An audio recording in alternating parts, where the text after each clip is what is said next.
jelata, mau sampaikan semua keluh kesah. Bekerjalah dengan hati, pakai empati, jangan banyak intrik, apalagi bikin taktik. Bijaklah dalam membuat peraturan, jangan sampai bikin aturan yang berat. Sebelah hadilah pada kami, kami tak bodoh, meski memang kami tak pandai, tapi kami berjanji akan tetap mengkritik sesuai isi hati.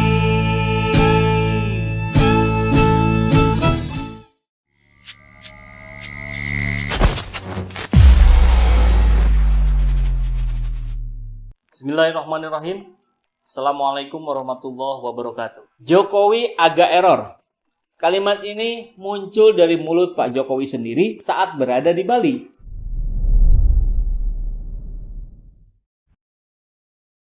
Tapi kok pikiran saya jadi nyambung ke dua soal ya? Sebenarnya sih banyak, tapi kali ini cukup dua aja. Pertama, pemerintah melalui Pak Wiranto, bawahan langsung Pak Jokowi ya, mewacanakan penerapan undang-undang anti terorisme untuk para pelaku hoax. Wow, pemerintah sedang mengancam rakyatnya sendiri dengan undang-undang anti terorisme. Dan ternyata narasi hoax hanya ramai di Indonesia. Mungkin karena pemerintah belum nemu cara menangkalnya. Apalagi kalau sumber hoaxnya itu ternyata dari pemerintahnya sendiri. Kan bingung kali ya. Hoax itu kata-kata. Kata-kata sumbernya dari pikiran. Pikiran sangat dipengaruhi oleh alam bawah sadarnya seseorang. Alam bawah sadar terbentuk dari sekumpulan perasaan dan kepercayaan. Alam bawah sadar itulah yang akan menggiring cara kita berpikir. Sekarang, negara ingin menseleksi kata-kata. Artinya, negara juga ingin menseleksi pikiran rakyatnya sendiri. Buat apa? Biar seragam semuanya jadi pendukung Jokowi. Atau seperti yang Romi pernah sampaikan ke ulama, kalau nggak dukung Jokowi, minimal netral lah.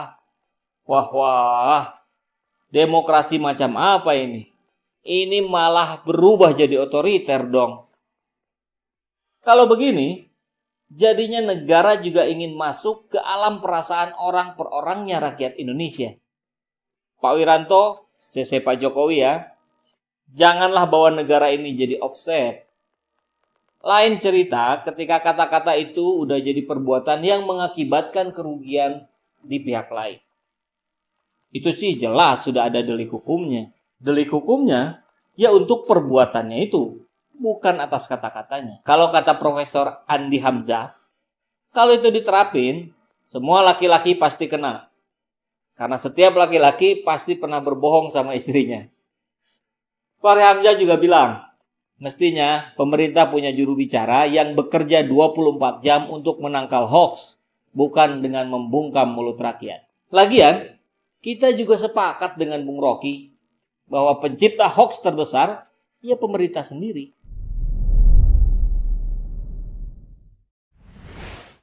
Negara banyak gagalnya, tapi menampakkan diri banyak suksesnya. Itu juga hoax. Maka, kalau wacana ini jadi, sebenarnya yang pertama kena undang-undang itu, ya Jokowi. Yang paling sering didengar rakyat misalnya, tentang mobil SMK. Kena itu Pak Jokowi. Jadi saya yakin, wacana itu akan hilang dengan sendirinya. Ya, dengan sendirinya. Nggak akan dipublish resmi. Tambah malu nantinya petahana. 2. Jokowi saat kampanye di Riau menyampaikan, kalau pakai jas mahal, iya enggak. Jas itu pakaian orang Eropa, pakaian orang Amerika. Orang Indonesia cukup baju murah. Pakai baju putih seperti baju yang saya pakai.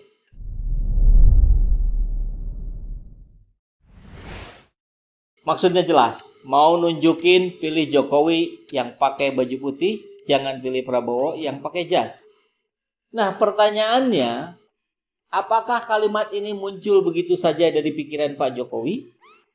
Kalau iya, Penjelasan di nomor 1 tadi jadi masuk lagi. Jadi, itu muncul dari alam bawah sadarnya Pak Jokowi yang merasa rendah diri dibandingkan orang Eropa dan Amerika. Kalau kalimat ini hasil desain dari tim suksesnya, waduh, kok bisa-bisanya bikin statement seperti ini yang merendahkan tokoh yang diusungnya sendiri. Tentang konsep diri, ini pernah saya sampaikan di video sebelumnya, sebelum Pak Jokowi menyampaikan itu di Riau. Kalimat orang Indonesia cukup pakai baju murah ini menunjukkan konsep diri bangsa Indonesia yang lemah, yang menganggap segala yang dari luar negeri, kalau dalam konteks ini Eropa dan Amerika ya, akan selalu dianggap lebih mahal, lebih keren, lebih bagus. Terus kita mah nggak perlu kayak gitu. Kita mah bukan negara maju. Ya udah, kita mah cukup kayak gini aja. Kan jadi begitu interpretasinya. Kali ini kelemahan itu dipertontonkan langsung oleh presidennya. Apa dampak dari pernyataan itu? Pesan itu masuk ke alam bawah sadar rakyat bahwa kita ini bangsa Indonesia adalah bangsa kelas 3. Bangsa yang gak sepantasnya bersanding sejajar dengan bangsa-bangsa Eropa dan Amerika. Pantas saja 4 tahun kepemimpinannya, 4 tahun itu pula Pak Jokowi gak hadir di sidang umum PBB. Terus gimana bangsa ini mau maju kalau pemimpinnya aja punya konsep diri yang lemah? Kita harus berdiri tegak lurus. Kita harus sadar bahwa bangsa ini bangsa yang besar, bangsa yang disegani seluruh bangsa yang ada di dunia. Karena punya sumber daya alam yang sangat memadai. Karena punya sumber daya manusia yang berkualitas. Karena punya konsep diri yang kuat dan positif. Yang yakin dengan kemampuan sendiri. Yang menghormati bangsa-bangsa lain sekaligus tegas, tak bisa direndahkan bangsa-bangsa lain. Saya paham. Maksudnya kan itu mau nunjukin kalau Pak Jokowi ini sebagai sosok yang merakyat, yang sederhana. Tapi ucapan Bapak jadinya kontradiktif dengan penampilan Bapak sendiri. Bukannya Bapak juga sering pakai jas?